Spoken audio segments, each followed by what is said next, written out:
You're listening to Hashtag No Filter with Zack Peter. That's me, your naturally platinum blonde pop culture connoisseur. I'm the reality TV junkie, self-improvement addict, and host with only the hottest tea spilled fresh weekly. For more hot takes, you can go and give me a follow at Just Plain Zack. I always keep it funny and I always keep it cute. I know you're not going to see this on my Instagram story today, but I just need you to know that on Instagram stories, on the day that we're taping this, I was applying my self-tanner. And when I do that, I'm naked in my apartment because nobody's here. Nobody sees me. I can do it. The lighting is decent enough where people can't see into my windows. So I walked out of my bathroom fully naked, only to realize the window cleaners were right here, right outside my window, and they got a full peep show. So I'm just telling you, these are the gems that you're getting on my Instagram. If you're like me and you want to stay up to date with the latest reality TV tea, go and give us a follow at No Filter with Zack, or you can join our private Facebook group with the link in the description below. All right, get ready, guys, because today's show, we're recapping the best Bravo TV moments of 2020 with the best Bravo insiders that I know. Here to serve up a full course meal with the side of tea, it's the host of Bravo's The Daily Dish. Please welcome back on Hashtag No Filter, Erik J, Mac, and Megan Segura. Hello. Hi. How you guys doing? Well, I'm very disappointed that we didn't get the same peep show that these window washers got. No kidding. See, I'm a little salty towards the window washers, though, and I'll be honest, because I went and I checked their work, and they cleaned the windows, and they looked great, but then they left a whole bunch of handprints on the windows, and I'm like, I live for you. Yeah, no, and I live in a high-rise in downtown, so I can't go out and clean them myself, and I'm like, great, now I'll have to wait another 2 years for them to come and clean the windows again. And give them another show. It was I'll be ready to give them a full show, a full sausage show. Can you guys believe it's been a year since we last did this? I was like, how did that happen? Time didn't exist this year, though. That's the thing. Right. Like, what even happened this past year? I don't know. I don't either. I still think it's January, and now it's January of next year. Yep. Exactly. Pretty much. So how have you guys been in the past 11, 12 months since we last spoke? Any new exciting stuff in the Bravo land? I mean, we've been hanging in there. It's been a challenge to do everything that we've been doing from home. Yeah. Luckily, we've been able to continue recording, and we've been continuing to get interviews, and it has been really fun to talk to so many Bravo celebrities through this experience, because it is something we're kind of all in together, right? So you're talking to Margaret Josephs, and she's just sort of like, well, all I'm doing is sitting around and cooking, and it's just like, that's what I'm doing. It just feels like we're all kind of going through something so similar.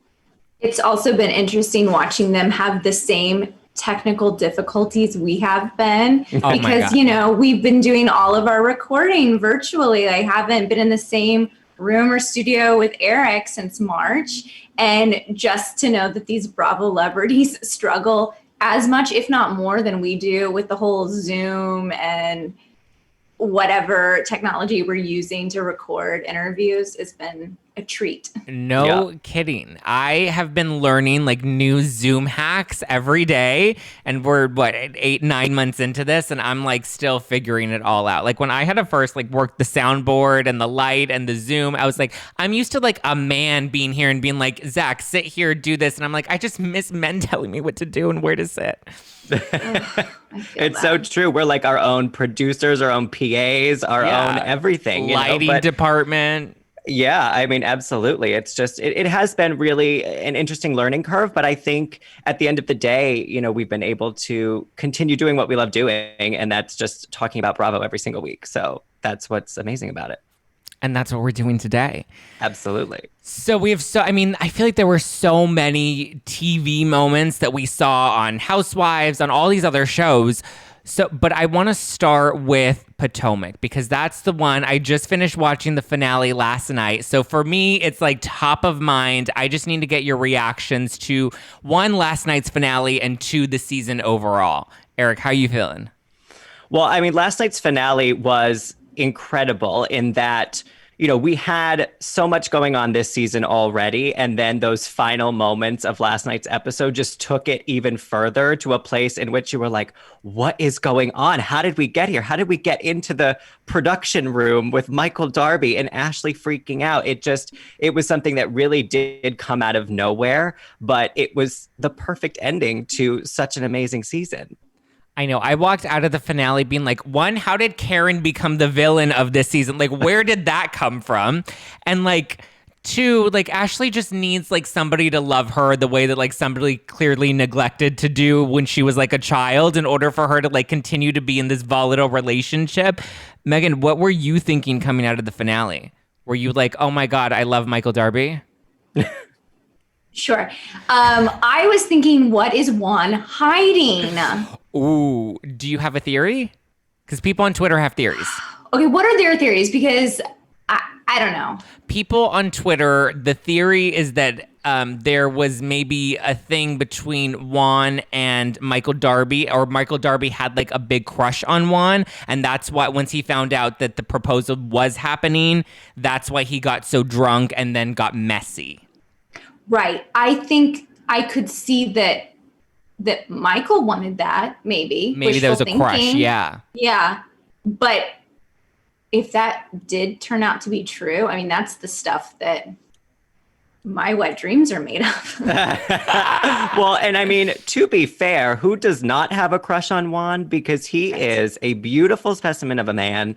I think we've seen a lot of growth from him over the years, even before what we saw in Potomac. Obviously, he and Robin have come such a long way. They have. And, maybe Michael a little bit wanted a proposal too. I mean, I want a proposal from Juan myself. Right? I actually am really into Candace's husband this season, Chris. Mr. Bassett, yes. I mean, he's someone who just recognizes the way his wife can get, and he knows how to just like regulate it. He knows how to balance it. And thank goodness she has him, right? Yeah. Because who else would talk her off the ledge every time? Oh, yeah. He has endless patience. That's all I kept thinking was just, wow, patience. It's like walking out of like a meditation and you're just like, he has this calming energy that I need sometimes. So obviously this season there was so much like buzz and anticipation around the altercation between Monique and Candace, and we kind of saw that continue throughout the season and how it kind of divided the women. Did you guys have a side, whether you were Team Monique or Team Candace, or were you trying to stay objective the whole time? It's interesting because I kept finding myself leaning more towards Karen. And it's like how you said earlier that, Karen was suddenly the villain this season. And I kind of kept seeing the whole situation through her eyes because I was lucky enough to do the Potomac after show with all of the women. And so I got to interview everybody, including Candace, including Monique. And I'd talk to one of them and be like, oh, I can see it. I can see where they're coming from. I'd talk to the other one and I'd be like, oh, well, that makes a lot of sense. So then seeing it from Karen's perspective of like, I am invested in both of these women and I just refuse to pick a side. I was sort of like, I think that's where I stand, is that what happened was wrong, but are we going to pick a side? I just felt like I couldn't. Do you feel like Karen ultimately did pick a side? I don't think so. In Candace's eyes, she did. I don't know that I feel that way, but, I don't like that Candace put the pressure on her of you have to hate Monique in order for you to love me. And I don't think that's fair. I agree. I think when you have a friend that's friends with you and somebody else that maybe you don't get along with, you can't put them in the middle and try to make them pick a side or get upset if you feel like they're not necessarily on your side. Like, you kind of just have to let the friend navigate that territory on their own. Right. Absolutely. How do you feel? Go ahead. Well, your perspective, Zach, too. Did you think that with the whole wig party situation that Karen was trying to set them up, or do you think that was a whole sort of No, I don't think Karen, when you actually watch her trying to get Monique out the door before Candace arrived, when she knew Candace is on her way and she's like, we need to wrap this up. And even Monique's like, what? I just got here. Like, why are you already kicking me out? Let me have another champagne for the road to go. I was like, no, like Karen is literally just trying to be peacemaker and just kind of, keep all of the ladies comfortable at her event. Like, Karen's just trying to pimp out her wigs. She's not trying to look for another altercation or any sort of beef that night. Karen's like, let me sell my wigs and make sure everybody's happy so that everyone wears and promotes my wigs. Right. Absolutely. I feel like what Erik and I have been saying these past few weeks, but I want to know why Giselle and Robin seem to have it out for Karen. Like, what is it that we're not seeing? Did you see Karen's Wendy Williams interview? No. Oh, no, I heard about it, but I didn't see it. Ooh, Fill us in. She was so shady, and I loved every single second of it.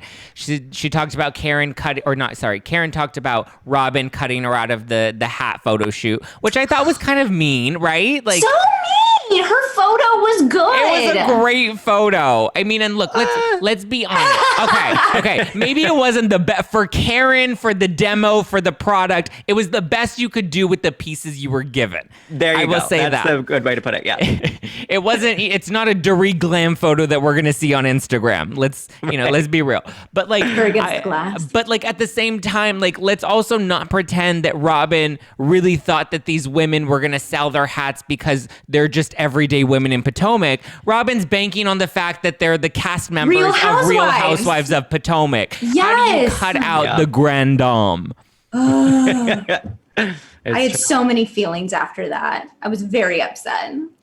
Do you think that both Candace and Monique have a strong chance of coming back next season?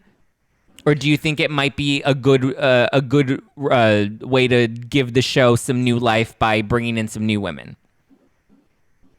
I honestly am not good at these predictions. I feel like I have been so wrong in the past. I thought that certain people would be like, oh, in the past from other franchises that weren't, and some that, were, I think, booted before their time, in my opinion. So I'm just like not good at predicting the prediction game. That's fair, right? Erik. Because you really never know. And I think the way that Megan and I were talking about it on our most recent episode, the way that this finale ended, the sort of maniacal laughter that faded off with Monique, I was like, well, that's not a good sign, you know? Yeah. But it really, I think, depends on what kind of resolution there is at the reunion and what Monique owns up to, where Candace meets her, like if it's going to be Candace being like, okay, I accept your apology, if there even is an apology. I think so much is riding on what happens between them in those final moments of this season.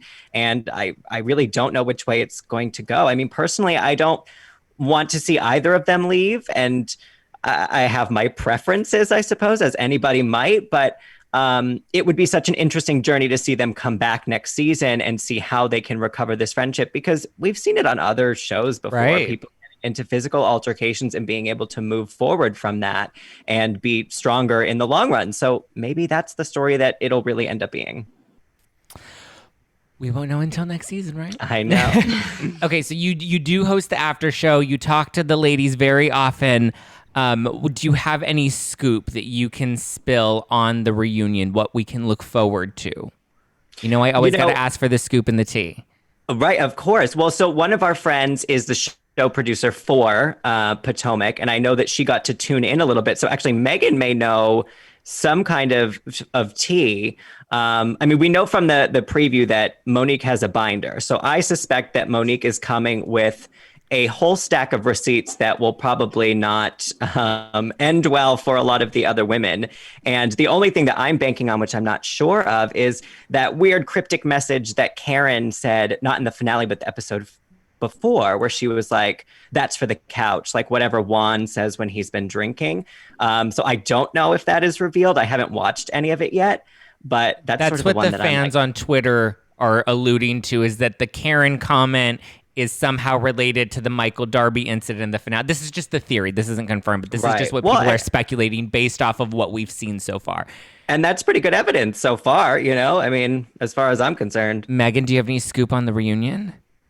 What I do know is that we're going to get some good moments with Monique's husband, Chris. To watch out, because it gets surprisingly dramatic there. Okay. Yeah. That is something I heard. The house Is it husbands, like a battle of the Chris's? Most likely. And the Michael. And the Michael. Oh my God, the Michael of it all, really. Okay, so while we're on the East Coast, before we dive west, why don't we talk about Real Housewives of New York? We had the introduction of Leah. We had the departure of Bethany. Now the departure of Dorinda. But I want to focus more on Leah and whether or not you guys thought that she was a great addition to the women, or whether you thought that maybe she didn't mesh well because of the age demographics. How are you feeling about Leah in this most recent season of New York? I love Leah. Feel like the fact that she didn't totally mesh with them is what made her such a great addition. You know, she is this younger voice, this sort of, you know how Bethany, when she was first starting her early seasons, she was really like the voice of the viewer, being like, yeah, this is wackadoo. Like, what's happening here? And I feel like that's what Leah did this season, where she was just like, no, like this is silly, and I'm going to call you out on that. Also, not to mention that we got Leah right as she was deciding, you know what, I've been sober long enough. I'm going to start drinking and see how that goes. Like, what gold that was for us. I know, because then we really got to see Leah in full action. Do you think that was the smartest move for her to do? Because she really we had the tiki torch moments, and we had the Halloween party with the claw. I mean, I'm happy about it. I don't know how her mom or her ex-husband feel about it, but right. I like her ex-husband, Ramona. and I like the relationship she has with her ex-husband. Do you feel like Ramona is the same Ramona we've had for the past however many seasons? 12 seasons at this point? I feel like every season every season she has this new beginnings, and I'm starting over, and I'm a new person. Nah, you're not, Ramona. We know you're not. And just own it at this point. Be like, this is I'm me, not changing. and I'm not changing. I'm tired of new beginnings. There have been too many new beginnings. I'm just going to stay the same. Right. No, exactly. I mean, I love Leah because I do feel like she was a certain generation, like almost our generation's way into New York, because I love Tinsley. I really do. But, Tinsley she's worth $35 million. She is from just cut from a different cloth. And I feel like Leah is a little bit more of that kind of grounded, a different side of New York City. And she really, I think, spoke to people who are younger and love the show, but maybe didn't necessarily see too much of themselves in any of the other cast members. So I just liked that way in with Leah, and I feel like I could relate to her more than a lot of the other women on the show. Speaking of Tinsley, I was really happy to see how, even though it was cut short, I was happy to see her storyline kind of wrap up. I may not love Scott all that much. I think she could do a little better. That's just me. But I think the way her storyline was kind of wrapped up, where you kind of just see her driving off and sailing off into the sunset, and just knowing that she got her little fairy tale happy ending in the end. How did you feel about the way we sent off Tinsley? Do you think she should have stuck around to the end of the season? I think that it proves that oftentimes this show is way more organic than people give it credit for. And that, it didn't fit into this perfect season-long arc, but she decided to move to Chicago, and that's where life took her. And I think it was smart of Bravo to say, that's what's happening. You should go do that. And I wish Dorinda had been a little bit more understanding of that as well. Yeah, Megan, what did you think of the finale where Dorinda popped off about Tinsley? It was surprising. I just think that a lot of viewers, I don't really understand still where it came from. I tried to understand where she was coming from in the reunion, but I think ultimately she just was going through a lot, and the pressure had mounted, and the stress, and she needed to take a break. And that's what she's going to do now. Yeah. And good for her. I think everybody needs, when you reach that point where I feel like you kind of we reach that point where our bucket is full and it's overflowing, and instead of just trying to add more water to it and keep it balanced, we have to be just let it overflow. Let's take a minute. Let's take a back seat and just chill for a sec. Yeah. Yeah. And that's what and now she's out partying with Bethany and they're doing their shopping around Manhattan vibe. I'm like, okay, Dorinda. That's true. She's living her best life. She really is. Okay, so let's talk about Joyzy. Are you excited for the new season of Jersey? Do you miss them? Or you feel like... Absolutely. So in this season that we saw this year, we had a moment that I personally loved, which is when Teresa got caught egging on Danielle during the pony pool. And then we see her in the finale. We had so many of these like fourth wall. Like 2020 was like the year we really broke the fourth wall. Were you surprised to see that? Because we didn't even really see that teased in the trailer. I feel like that was one of those hidden gems that Bravo like kept under the rug until the very last minute. And we're like, oh, wow, we got like a good moment where we see Teresa really kind of get caught. And I feel like we haven't seen Teresa in that hot seat where there's an actual receipt. Like we saw Kim D in the past be like, Teresa said this or Teresa's done this behind the scenes, but this is the first time we've ever really seen it on the show. Yeah, I think it was such a well-kept secret because even in that moment of the ponytail pull, usually you would see Teresa maybe say that thing, and then you as a viewer would wait all season to see, do the ladies find out? But we as viewers didn't even know until the very end of the season. And I thought that was genius. Yeah.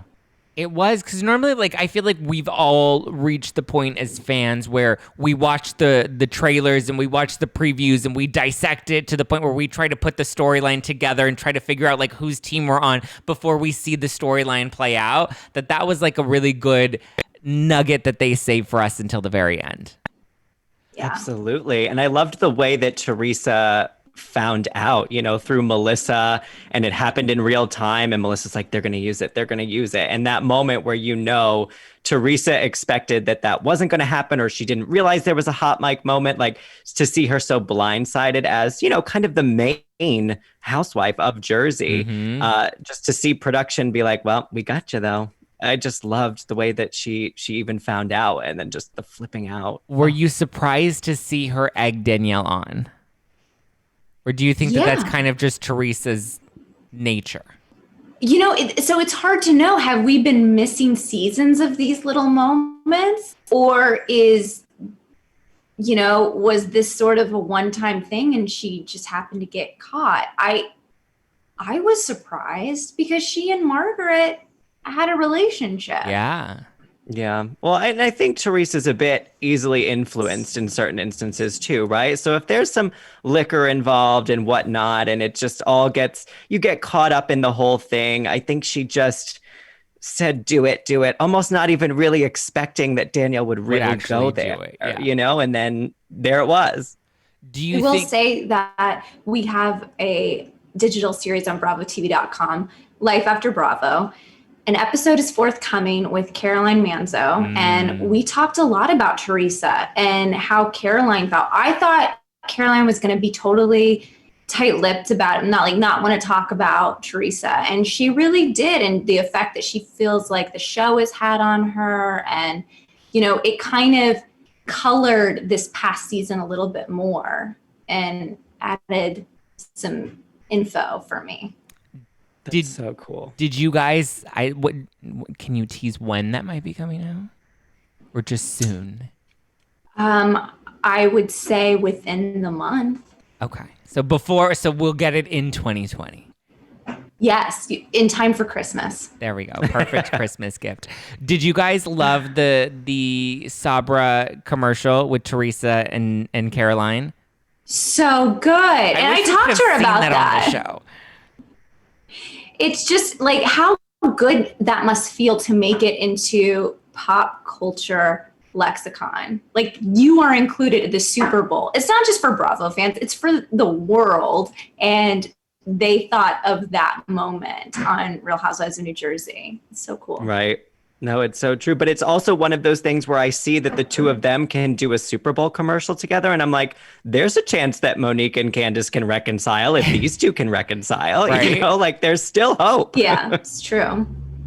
Do you think that Teresa was at all remorseful about what transpired between Danielle and Margaret and how she was kind of a catalyst in that? Or do you think she was more regretful of getting caught? hard to answer. A little bit of both, maybe. Yeah. Because nobody likes getting caught in something like that. But also, I think she realized once it was out in the open that she had done something pretty awful or encouraged something awful to happen to someone she did really care about. And then it all came crashing down for her. And then it became more real than just, oh, well, this is something that happened. And like it was funny and we were all drinking and whatever. And I think then she was like, oh, okay, I made a mistake. Yeah. Which we don't often see from Teresa at all. True. Okay, let's talk about Below Deck. So this year we saw Captain Sandy fire Hannah. Were you shocked to see? Did you ever think Hannah was ever going to actually get fired? Fired? No. No, definitely not fired. I think we felt from her last season, the season prior to this one, season 4 of Below Deck Med, that she was a bit checked out, right? Like she was maybe leaning towards, I don't know if this is my future. I don't think I can be in yachting forever. So I expected more than anything for Hannah to be like, I'm going to quit. I'm walking away. This is too much. I need to move on. Never could have imagined or predicted it playing out the way it did. Were you happy to see Hannah like leave and move on to the next chapter of her life? Or were you like, no, I want her to like work there forever?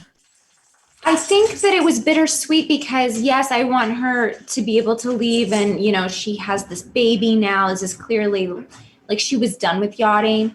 I just wish she could have had a more Kate Chastain-esque exit where it was more graceful. And unfortunately, this incident happened. And I felt like it left a stain on her time with us.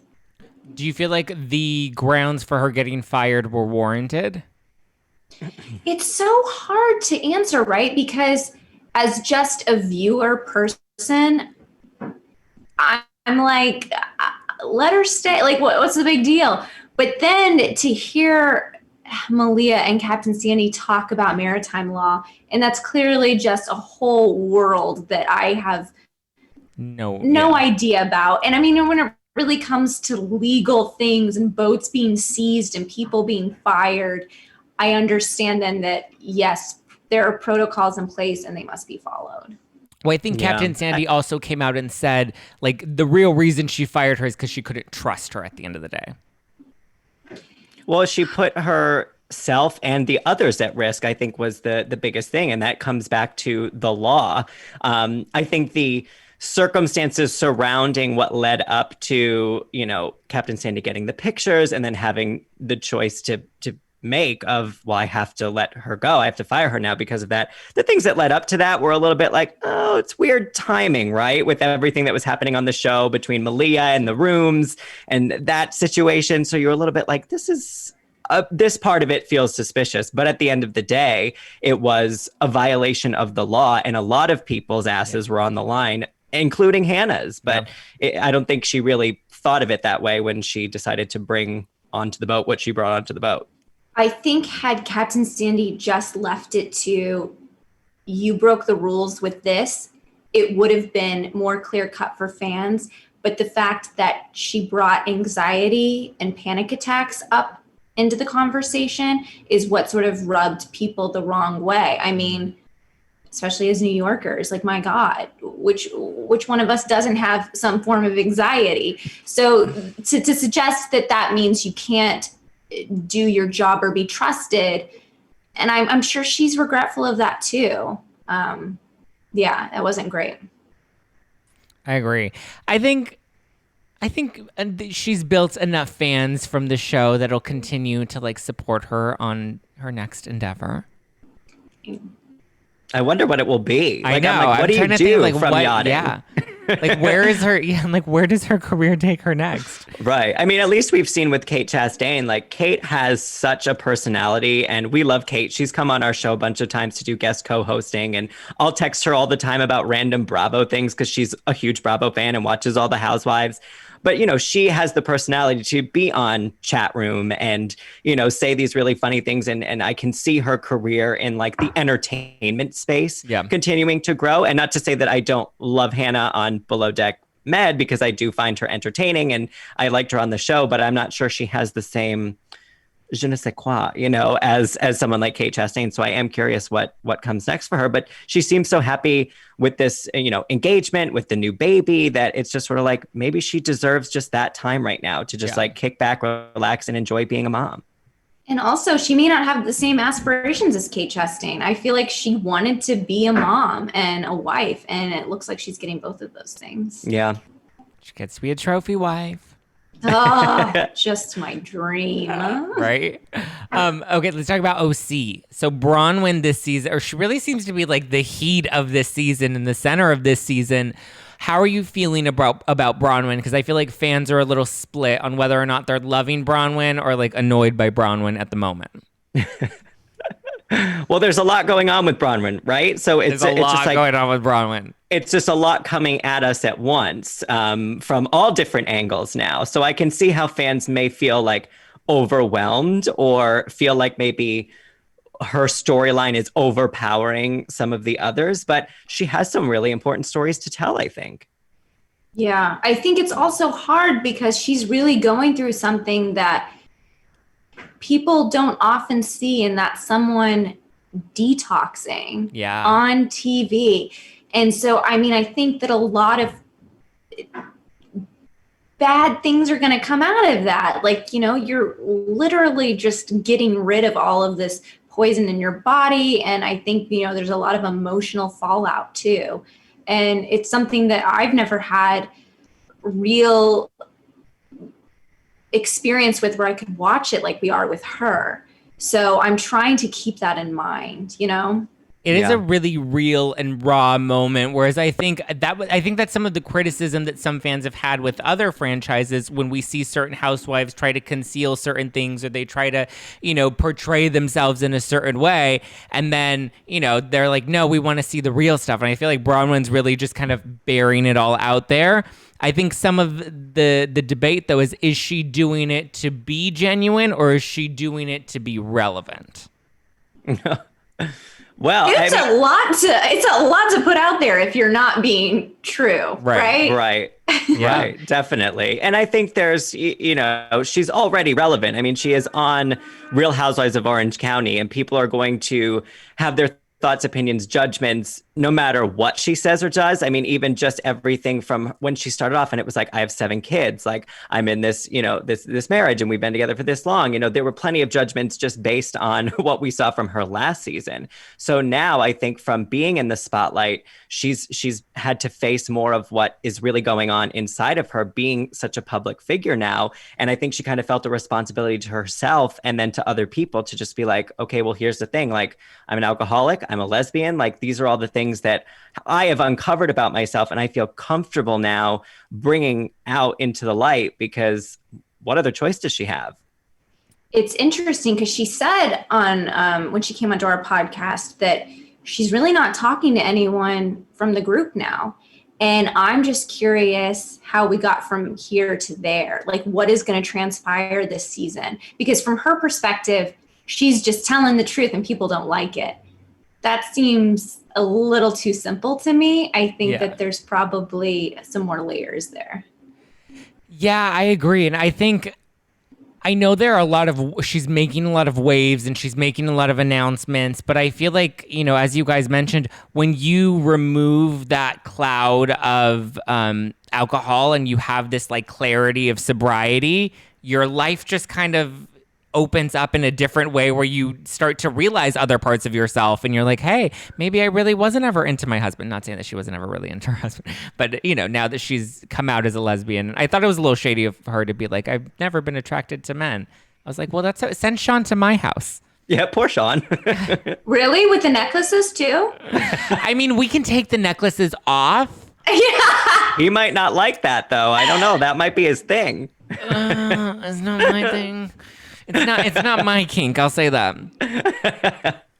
Okay, so now I want to talk about probably my personal favorite of this year, which was from Real Housewives of Beverly Hills, and that was the Brandy Denise drama this season. And I was like salivating and eating popcorn and throwing wine glasses and wine in people's faces just in honor of Brandy Glanville. How are you guys feeling about this most recent season of Beverly Hills? Because I personally think it was the best we've had in a long time. Well, I think it goes back to that whole 2020, the year that we just totally broke that fourth wall and just demolished it. And the whole bravo, bravo, effing bravo, I mean, was just gold.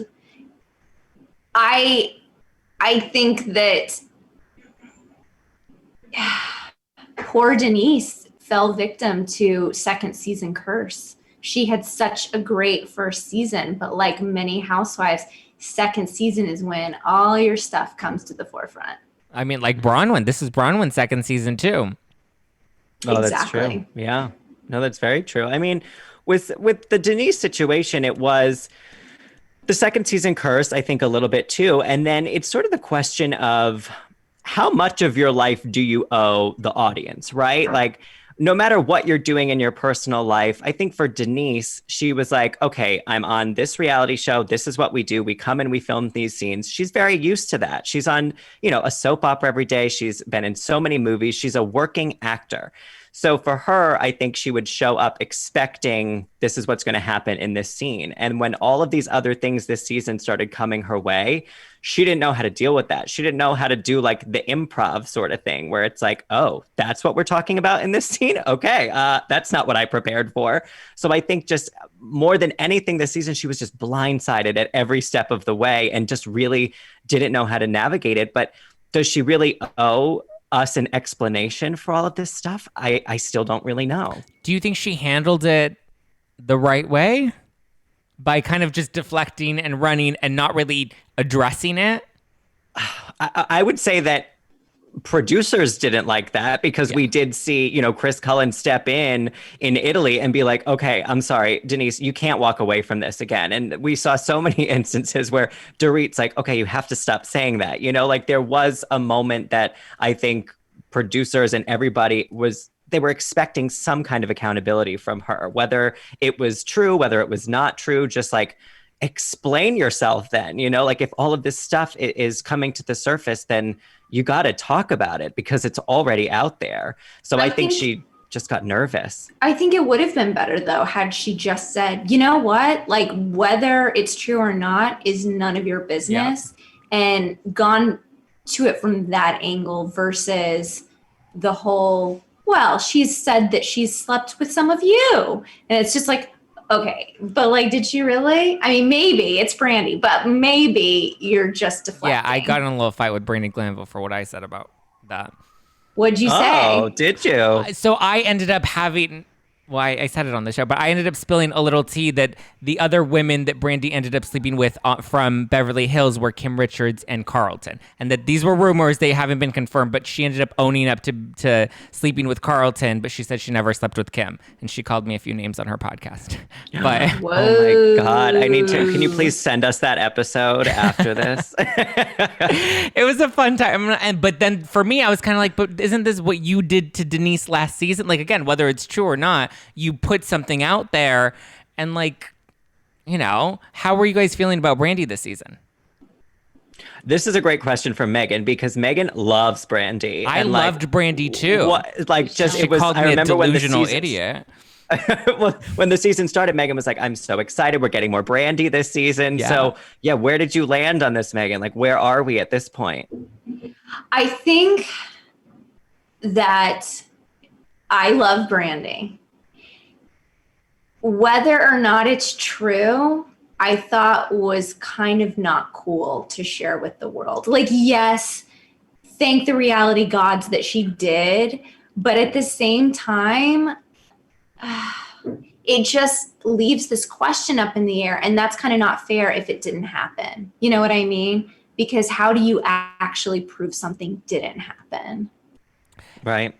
I think the thing is, like, with her putting that out there, again, whether it's true or not, I think there probably is some truth to it. That's just my opinion. But, like, I think that with the hard part is it's like I understand her exposing it because she's like, Denise isn't who she says she is. But it's like that doesn't necessarily that's not necessarily the incident you needed to use to make that point. You know what I mean? Like, you could have done it another way. I understand if there was like a leak of a tape or an audio or something where then you have to address it, but that was something that like happened completely privately, allegedly off camera between the two of them, that there was like really no reason for her to expose it the way that she did.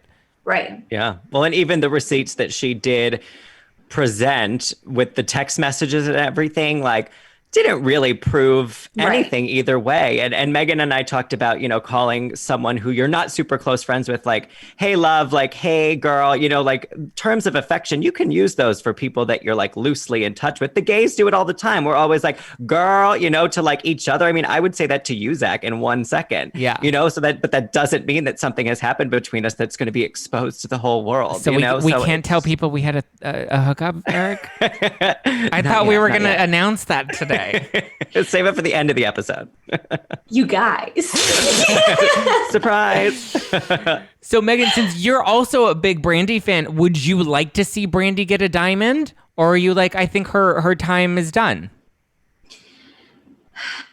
It depends, right? I mean, if we're gonna still harp on the Denise thing, then I think I'm okay to say goodbye. But I always felt like Brandi did bring a lot to the show. I felt like one of the things, like, I always do feel like she tells the truth. And that's what Kyle said too. Brandi did a lot of messed up things to me, but she never lied. So I have always appreciated the truth and candor she brings to the show. I mean, I think it could also be like a Marlo situation. Marlo's been on Atlanta forever. I mean, this season you get her within the first 10 minutes of the premiere episode, and she is not a peach holder. So if, Brandi is circling this group for seasons to come, like, I'm okay with it. I like Brandi. I think like, if we're going to bring Brandi in, like, she's earned a diamond. You know what I mean? Like, give the girl a diamond. She can use a paycheck. Let her have it. Okay, so I asked people on the Instagram for some honorable mentions of their favorite moments from 2020 that I just want to briefly recap to close out the show. Let's see. Kim says that her favorite was Denise and Aaron being followed by Big Pharma. Yes, absolutely. Storyline that did not get enough attention. We should have gone with that a little bit more this season. Yeah, agreed. We covered Aaron's big dick more than we covered Big Pharma this season. Last season. Bigger. Right. I don't know. Spy My Little Eye said Salt Lake City, period, with the T at the end of it. You guys liking Salt Lake City this season?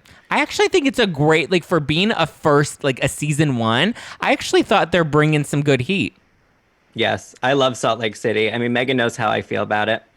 I just love all of the religious layers to this drama that we haven't gotten before. It's new that you haven't really seen on any of the other franchises before. Yeah. Yeah. Let's see. Haneke says that it's the smelling like hospital fight for me. You cannot make that up. You know what I mean? Like, when people are like, oh, is reality TV scripted? No, it's not. Things like this do happen. You just have to find the right people. And they found the right people in Mary M. Cosby and Jen Shah. I have to say something about Mary, though. Mary just makes me cringe. I don't know. Was it the sermon she did that did it for you? I don't know. It's all of it. It's like a lot to handle. It's too hot to handle for me. It's too hot to handle. It's a lot. Joanne Griffin said it was Leah getting drunk and going apeshit in Newport at the dinner on Ramona and throwing the ravioli. Yeah. Oh my God. That whole dinner was insane. No one's sitting at the table and flirting with the men who like weren't really even interested. That was a hot mess and I loved it. Yeah. I mean, I loved the tiki thing. I was like, this is incredible. That dinner was a little cringy for me personally. The ravioli? Yeah. And then the next morning, that trip was a lot. I was like, we're only in Newport. Like, what is happening? Right. It's just we're Newport. not even Everybody out relax. of the country. We're not even in France. Right. Okay, last one by Gilly Spikens. She said that her favorite moment of 2020 was Sonia saying that she doesn't shave her pussy. Oh, yes. That was a lot. Sonia has given us some moments, but that was a lot to handle. That was a lot to take in. No, that is absolutely my top 10 Bravo moments ever, I think. Really? That is so good. Whoever would shout that? Sonia would. Sonia would. I just love that so much. That is just peak Sonia, peak Real Housewives, peak Bravo. I agree. Peak 2020. Peak 2020. So we know New York's in production, Beverly Hills is in production, Atlanta just started airing. Of the shows that are either like Atlanta just started airing, but of the ones that are just starting to air or that will be coming out soon, which one are you most excited to see in 2021? I'm excited for this whole bachelorette party for Atlanta. With the stripper, yes. Oh, yeah.